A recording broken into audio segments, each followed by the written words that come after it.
নমস্কাৰ। অসম আৰক্ষীৰ কনিষ্টবল পদত সৰ্বমুঠ ২৪৫০টা পোষ্টৰ বিপৰীতে নিযুক্তিৰ এটা বিজ্ঞাপন যোৱা ৭ ডিচেম্বৰত office of the chairman state level police recruitment board Assam Rehabari গুৱাহাটীৰ পৰা প্ৰকাশ কৰা হৈছে। উক্ত বিজ্ঞাপন মতে অসম আৰক্ষীৰ কনিষ্টবলৰ সৰ্বমুঠ ২৪৫০টা পোষ্টত নিযুক্তি প্ৰদান কৰা হ'ব। ইয়াৰে পুৰুষ আৰু তৃতীয় লিংগৰ বাবে ২২২০টা, মহিলাৰ বাবে ১৮০টা আৰু নাৰ্ছিঙৰ বাবে ৫০টা পদত নিযুক্তি প্ৰক্ৰিয়া আৰম্ভ কৰাৰ কথা ঘোষণা কৰা হৈছে। নিযুক্তিৰ ক্ষেত্ৰত ২৪৫০টা পদৰ বিপৰীতে অসম আৰক্ষীয়ে www.slprbassam.in অনলাইন ৱেবছাইট যোগে আবেদন পত্ৰ গ্ৰহণ কৰাৰ প্ৰক্ৰিয়া ১৩ ডিচেম্বৰৰ পৰা আৰম্ভ কৰিব আৰু আবেদন পত্ৰ ১২ জানুৱাৰী ২০২২লৈকে গ্ৰহণ কৰা হ'ব। অসম আৰক্ষীত শেহতীয়াভাৱে সৃষ্টি কৰা কমাণ্ডো বেটেলিয়নত উক্ত ২৪৫০জন আৰক্ষী কনিষ্টবলক নিযুক্তি দিয়া হ'ব। পে স্কেল হ'ব ২৪,০০০ টকাৰ পৰা ৬০,৫০০ টকা উইথ গ্ৰেড পে অফ ৫,৬০০ পে বেণ্ড 2। পৰীক্ষাৰ ক্ষেত্ৰত শাৰীৰিক পৰীক্ষা লোৱাৰ লগতে লিখিত পৰীক্ষা অনুষ্ঠিত কৰা হ'ব। ইমেইল, SMS আৰু অন্য উৎসৰ জৰিয়তে অসম আৰক্ষীৰ নিৰ্দিষ্ট ৱেবছাইটত আগ্ৰহী প্ৰাৰ্থীয়ে আবেদন পত্ৰ দাখিল কৰিব পাৰিব। উক্ত পদৰ বিপৰীতে কোনো আবেদন মাচুল লোৱা নহয়। Number of vacancy constable AB পুৰুষ আৰু তৃতীয় লিংগৰ বাবে ২২২০টা পোষ্ট। ইয়াৰে OBC MOBCৰ বাবে ২৭%, SCৰ বাবে 7%, ST প্লেইন 10% আৰু ST হিলছৰ বাবে 5% পদ সংৰক্ষণ কৰা হ'ব। ইয়াৰে 10% পোষ্ট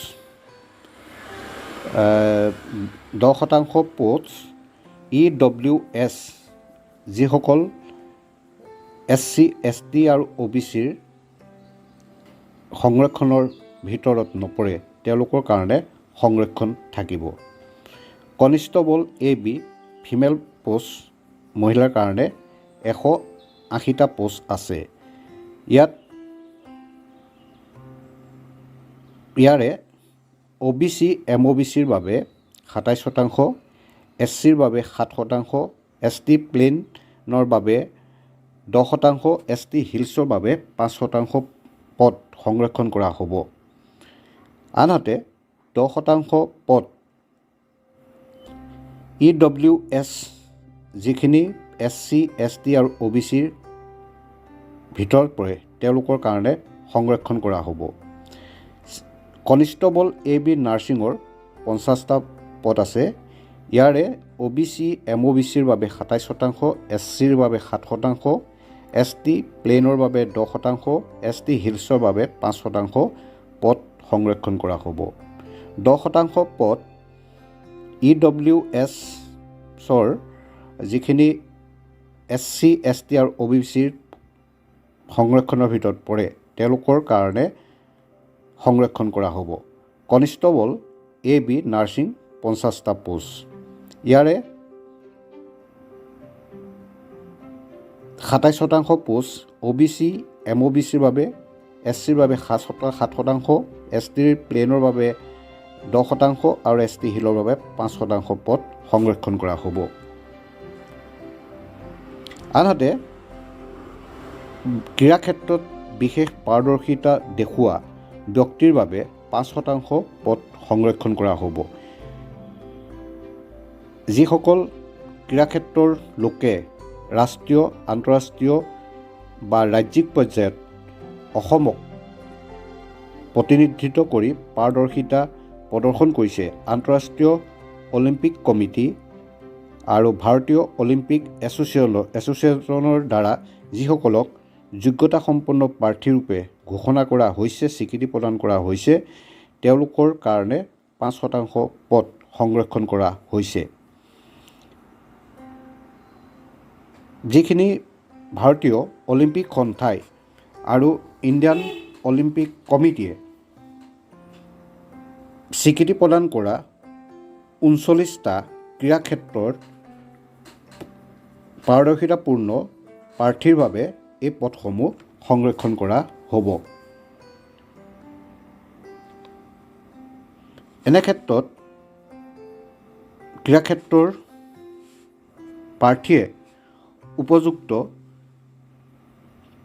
প্ৰমাণপত্ৰ আবেদন পত্ৰৰ লগত দাখিল কৰিব লাগিব। কোনসকল প্ৰাৰ্থীয়ে এই পদসমূহৰ বিপৰীতে আবেদন কৰিব পাৰিব? প্ৰথম, ভাৰতীয় নাগৰিক হ'ব লাগিব। ভাৰতৰ নাগৰিক হোৱাৰ লগতে অসমৰ স্থায়ী বাসিন্দা হ'ব লাগিব। স্থানীয় নিয়োগ বিনিময়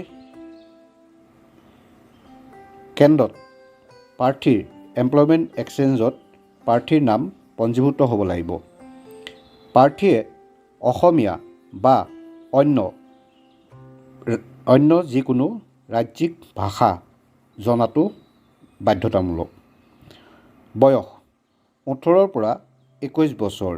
2021 চনৰ 1 জানুৱাৰীত যিসকল প্ৰাৰ্থীৰ বয়স 18ৰ পৰা 21 বছৰ হ'ব, তেওঁলোকেহে এই পদসমূহৰ বিপৰীতে আবেদন কৰিব পাৰিব।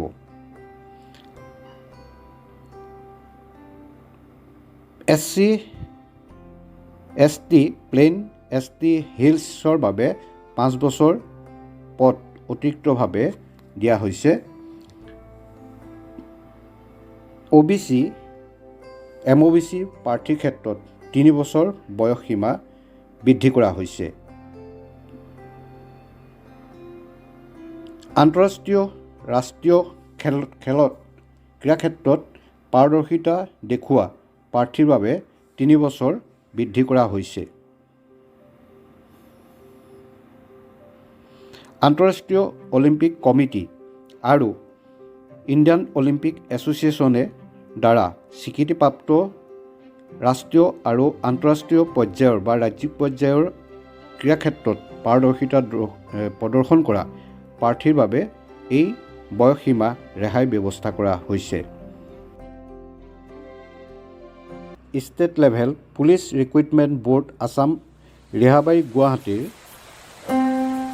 অফিচিয়েল ৱেবছাইট www.slprbassam.in ৱেবছাইটত পৰা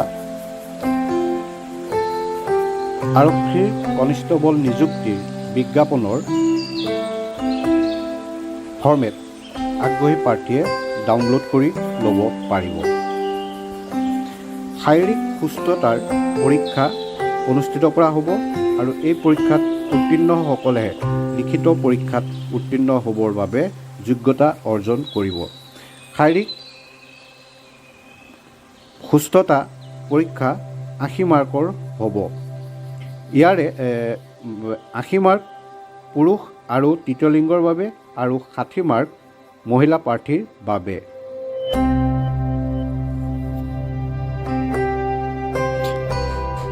দৌৰ পুৰুষ আৰু তৃতীয় লিংগৰ বাবে 4.8 কিলোমিটাৰ দৌৰত উত্তীৰ্ণ হ'ব লাগিব।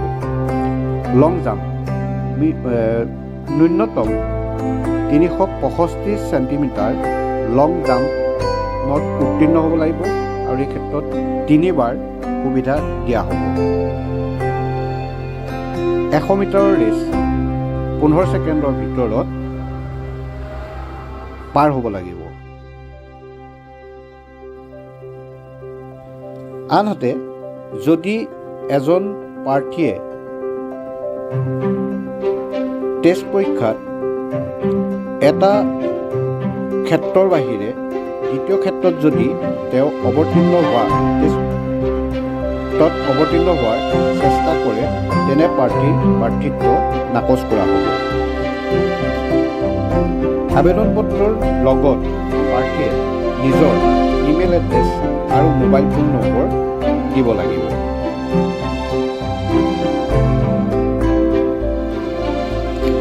শাৰীৰিক পৰীক্ষা অনুষ্ঠিত হোৱাৰ স্থান আৰু সময়ত নিৰ্ধাৰিত সময়ত প্ৰাৰ্থী উপস্থিত থাকিব লাগিব। এই ক্ষেত্ৰত পৰীক্ষা অনুষ্ঠিত হোৱাৰ পূৰ্বে নিৰ্ধাৰিত সময়ত প্ৰাৰ্থী উপস্থিত থাকিব লাগিব।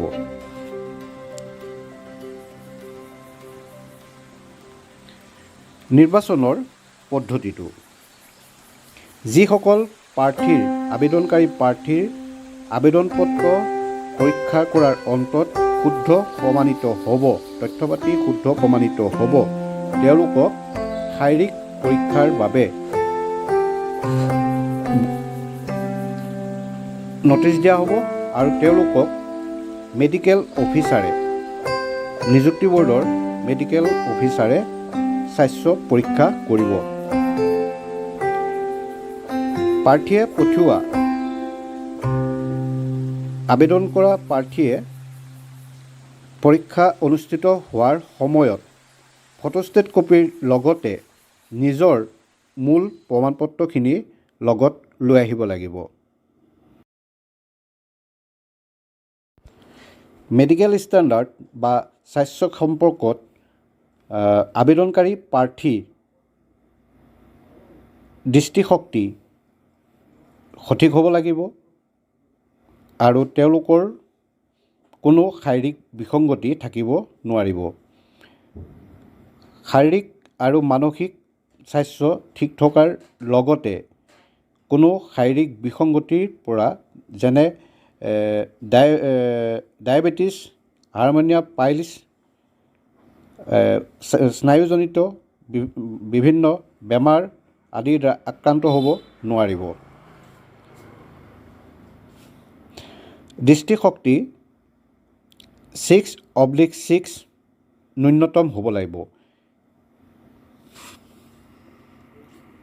কি ধৰণে আবেদন কৰিব? আবেদনকাৰী প্ৰাৰ্থীয়ে ষ্টেট লেভেল পুলিচ ৰিক্ৰুইটমেণ্ট বৰ্ডৰ নিৰ্ধাৰিত যিটো ৱেবছাইট www.slprbassam.in ৱেবছাইটত অনলাইন যোগে আবেদন কৰিব পাৰিব।